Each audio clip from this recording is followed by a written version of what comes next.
Santo Passarello was a popular principal who was at school one day and gone the next with no explanation. Students and parents want answers, so we tracked him down. But there are still questions about the $50,000 that also disappeared just before he did. The character and the integrity of the principal is critical. We'd like to talk to you about your sudden departure from Patrician Brothers. When it comes to Christian values, how does this sit with you?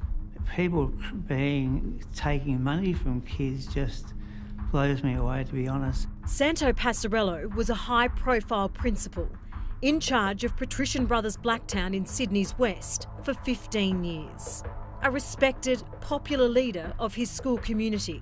He was the chairman of the Catholic Secondary Schools Association, a guest speaker at a statewide summit alongside the New South Wales Education Minister. He even appeared on the ABC's Q&A. Do you think that you've contributed to the continued weakening of moral and ethical standards? Perhaps a question Santo Passarello is now asking himself.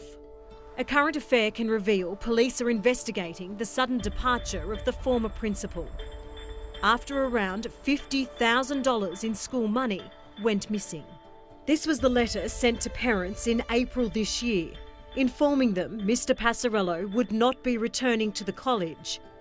Legal and privacy reasons prevented any further explanation. Father, when you're in the role of principal, how important is trust? We get into trouble because we're supposed to be one of the most trusted people in the country, and we're not. That was the main thing you feel you've got from Catholic the school. priest Father Chris Riley runs 8 schools for disadvantaged children. He says honesty is at the very core of teaching. So I think you need to be quite harsh on the people who steal. It is stealing, and it's also depriving kids.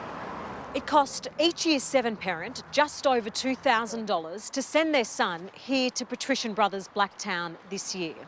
It's as though the school fees for 25 of those students, almost an entire class, just disappeared. And that would be giving several kids an education, and they would be struggling to get into education from an area such as Blacktown. You're taking from the kids, and that's what bugs me, because all our work is for them. Besides private income, the school also received more than $13 million in government grants last year. You're supposed to be a role model to your students, and what sort of example do you think your departure sets? I'm sorry, but I have to come in at the stage. Throughout his career, Mr. Passarello embraced the media, but seemingly not anymore. I mean, your teachings are based on Christian values, integrity, honesty. Do you feel embarrassed? I appreciate your concern, but I have no further comment at this stage, but thank you.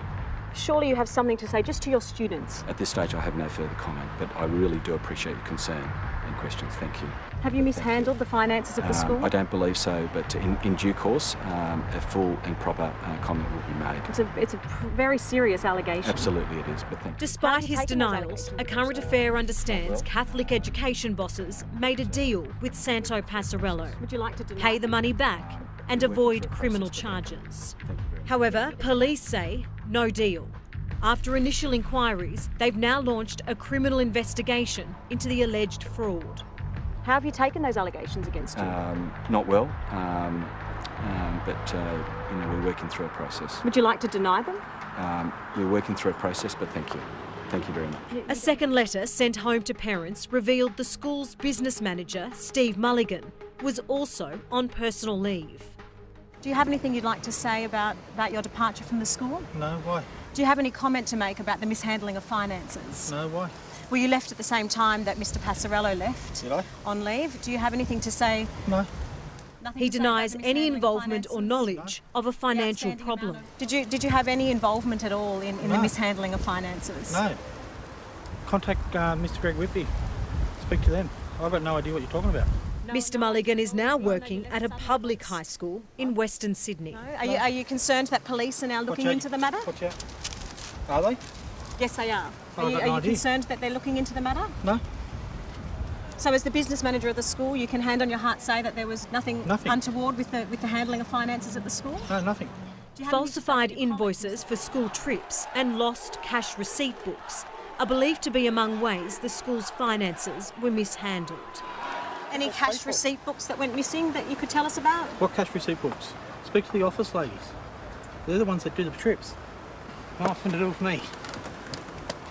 In a statement, Catholic education boss Greg Whitby says, "With consideration of the privacy of the individuals involved and their families, I will not be commenting further, except to say that the Catholic Education Diocese of Parramatta has acted with integrity." None of us are above reproach. We are all accountable to our children, to our parents and our communities, and for the way that we use those public and family funds. We are the visible face of the school and of education more broadly, and it is absolutely critical that we act in ethical ways, that we do nothing to diminish the trust that the community places in us. Craig Peterson from the New South Wales Secondary Principals Association says there is a lesson for everyone about not abusing your position of power. That we are making sure that we're being clear and transparent in how we're using resources and allocating those resources, and following the checks and balances that most schools and most systems have in place. Do you have a message for anybody in the position of principal who would ever consider doing something like this? Their lifeline is the trust the kids have in them, and I keep saying to people, if they don't trust you, you're not going to be able to work with them. Well, police will now begin to gather evidence and interview staff about the missing cash, and we'll keep across the investigation and let you know what happens next.